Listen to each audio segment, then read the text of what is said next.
నమస్తే, నేను మీ శీలం శివభాస్కరయ్య.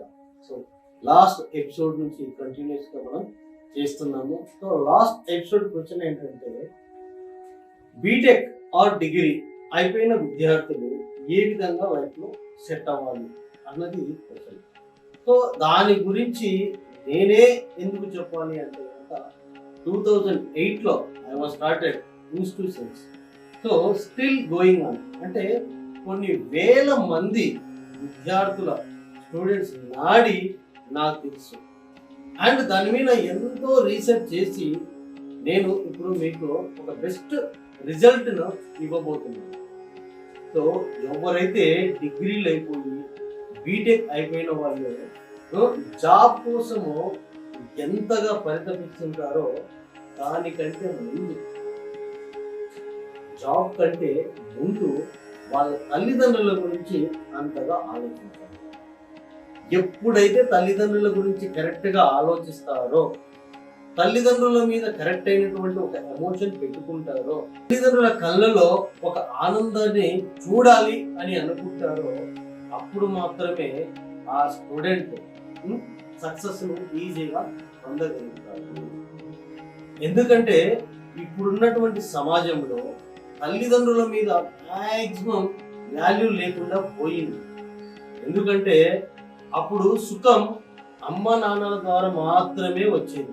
వాళ్ళు ఏది ఇస్తే దాన్నే శిరస వహించి ఇదే మాకు పుణ్య ఫలము అని తీసుకొని ఆస్వాదించి తర్వాత ఎంజాయ్ చేస్తుంది. ఇప్పుడు అలా కాదు. చేతిలో డబ్బులు ఉంటే గనక ఎక్కడ పడితే ఎక్కడ ఏది పడితే అది మనకి దొరుకుతూ ఉంది.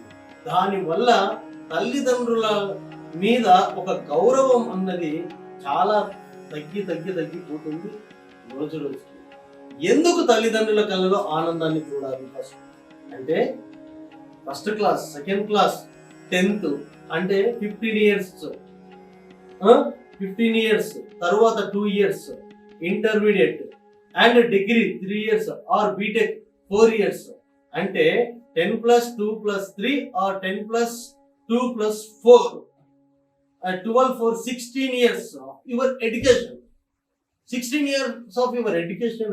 తల్లిదండ్రులు అనేవాడు ఒక పైసా కూడా నీతో రిటర్న్ అడగడు. ఆ 16 years ఆఫ్ జర్నీలో ఒక తండ్రి కానీ ఒక తల్లి కానీ నీ నుంచి ఎక్స్పెక్ట్ చేసేది ఏందయ్యా అంటే కనుక మంచి మార్క్స్, మంచి ప్రవర్తన, మంచి మాటలు, సొసైటీలో ఒక గౌరవం నీకు ఉండాలి, నీ ద్వారా ఆ గౌరవం నాకు రావాలి అన్నటువంటిది మాత్రమే తల్లిదండ్రులు ఆలోచిస్తారు. సో అంతవరకు కూడా నీకు పెట్టుబడి పెడుతూనే ఉంటారు. ఎటువంటి పెట్టుబడి పెడుతూ ఉంటారు? ఒక ఎమోషన్ అనే ఒక పెట్టుబడి పెడతా ఉంటారు. నా కొడుకు, నా కూతురు, నా కొడుకు ఇలా ఉండాలి, అలా ఉండాలి, డబ్బులు లేకున్నా, కూలి పని చేసుకుంటున్నా, ఏది ఏమైనా నా కొడుకు వాడు గవర్నమెంట్ స్కూల్లో చదివించవచ్చు, ప్రైవేట్ స్కూల్లో చదివించవచ్చు, గవర్నమెంట్ కాలేజీలో చదివించవచ్చు, ప్రైవేట్ కాలేజీలో చదివించవచ్చు, ఏది ఏమైనా కూడా నా కొడుకు ఇలా ఉంటే బాగుంటుంది, అలా ఉంటే బాగుంటుంది, ఇలా ఆలోచించి 16 years వరకు నీ కోసము నీకు ఏవి కావాలో అవి మొత్తం కూడా చేసి పెడతావు. ఎప్పుడైతే నీకు డిగ్రీ కంప్లీట్ అయిపోతుందో కంపల్సరీ పేరెంట్ అనేవాడు they are expecting returns. Compulsory return అన్నది వాళ్ళు ఎక్స్పెక్ట్ చేస్తారు. ఒక పూర్ తల్లిదండ్రులు అయితే కనుక కంపల్సరీ నా కొడుకు డిగ్రీ చదివి వాడు సంపాదించి మమ్మల్ని సుఖపెడతాడు అని ఆలోచిస్తారు. ఆ ఆలోచన అదే మిడిల్ క్లాస్ వాడితే కనుక సంపాదించి కొంచెం నాకిస్తాడు, ఒక మంచి కంపెనీలో జాబ్ తెచ్చుకుంటాడు అన్నటువంటిది ఆలోచిస్తారు. అదే రిచ్ క్యాండిడేట్ అయితే కనుక, రిచ్ తల్లిదండ్రులు ఏమంటారు కనుక చాలా మనీ స్పెండ్ చేసి ఉంటారు, టైం స్పెండ్ చేసినందుకు నా కొడుకు ఒక రిప్యూటెడ్ మంచి కంపెనీలో జాబ్ వస్తే బాగుంటుంది, వాడు సెటిల్ అయిపోతే కనుక వాడి గురించి నేను ఎక్కువగా ఆలోచించాల్సినటువంటి అవసరం లేనే లేదు అని ఆలోచిస్తాము. అది తల్లిదండ్రులు కోరుకునే కోరికలు. అటువంటి తల్లిదండ్రులు కళ్ళలో నువ్వు ఆనందాన్ని చూపించగలిగే స్థితిలో నువ్వు ఉండాలి, ఉండవు కూడా. డిగ్రీ కానీ నువ్వేం చేస్తావు? నువ్వేం చేస్తున్నావు? నువ్వు ఆలోచించట్లేదు.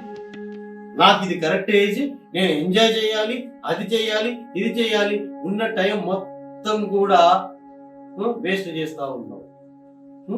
నేనేమంటానంటే కనుక ఎప్పుడైతే బీటెక్ అయిపోతుందో, బీటెక్ అయిపోయిన తర్వాత ఒక 3 months 3 నెలలు తల్లిదండ్రులను వదిలిపెట్టండి, ఫ్రెండ్స్ ని వదిలిపెట్టండి, సొసైటీని వదిలిపెట్టండి, సోషల్ మీడియాను వదిలిపెట్టండి, అదర్ యాక్టివిటీస్ అన్నిటినీ సమూలంగా వదిలిపెట్టేసి కాన్సన్ట్రేషన్. మీరు హైదరాబాద్ రండి, ఏదో ఒక కోర్సులో జాయిన్ అవ్వండి, మీకు ఇష్టమైన కోర్సులలో. సాఫ్ట్వేర్ ఇంజనీర్ కావాలనుకున్నావా? Java, dot net, testing, mainframe, ఈ 4 కోర్సులు అనేవి 365 days ఏదో ఒక కంపెనీలో కంపల్సరీ జాబ్లు అయితే ఉంటాయి.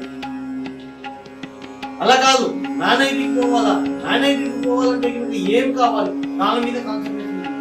ఫస్ట్ నువ్వు జాబ్ అనే గోల్ ముందు రీచ్ అవ్వండి. రీచ్ అయిన తర్వాత నీ ఫిజికల్ బాడీకి ఏం కావాలో అవన్నీ తీర్చుకోండి. మీ హాస్టల్ బాడీకి అంటే మీకు కొన్ని కోరికలు ఉంటాయి, అవన్నీ కూడా తీర్చుకోండి. ఫస్ట్ నీకు ఎప్పుడైతే జాబ్ వస్తుందో, జాబ్ వచ్చినప్పుడు తల్లిదండ్రులకు పైసా వాళ్ళు ఆశించరు. నీ కష్టం మీద నువ్వు బ్రతుకుతా ఉన్నావు అన్నటువంటి భరోసా ఎప్పుడైతే నువ్వు తల్లిదండ్రులకు ఇస్తావో అప్పుడు నువ్వు విజయం సాధించినట్టు, నీ విజయాన్ని 200% తల్లిదండ్రులు సాధించినట్టు. అలా కాకుండా హైదరాబాద్కి వచ్చి హైదరాబాద్ లో 365 రోజులతో 365 ప్లేసులు అయితే చాలా ఉంటాయి. పక్కన ఎవరో ఒక గర్ల్ అయితే బాయ్ ఫ్రెండ్, బాయ్ అయితే గర్ల్ ఫ్రెండ్, వీళ్ళని వేసుకొని రోడ్ల మీద చెట్టా బట్టలు వేసుకుంటూ అంటే 16 years వరకు వాళ్ళు నిన్ను పెంచి పెద్ద చేసి అన్ని చేసి పక్కన పెట్టేసి ఇప్పుడు ఏదో ఒక కొత్త ఎనర్జీ వచ్చింది పక్కన పెడితే వాటి గురించి వాళ్ళ గురించి ఆలోచించుకుంటూ నీ లోపల లేని నాలెడ్జిని, నీ లోపల లేని శక్తిని ఉంది అని ఊహించుకొని అది పక్క వాళ్ళకు చెప్తూ నేను ఇది నేను అది అని నీ టైం వేస్ట్ చేసి పక్క టైం వేస్ట్ చేసి ఫైనల్ గా నీ తల్లిదండ్రులకి ఒక శోకాన్ని మాత్రమే అలా కావద్దు.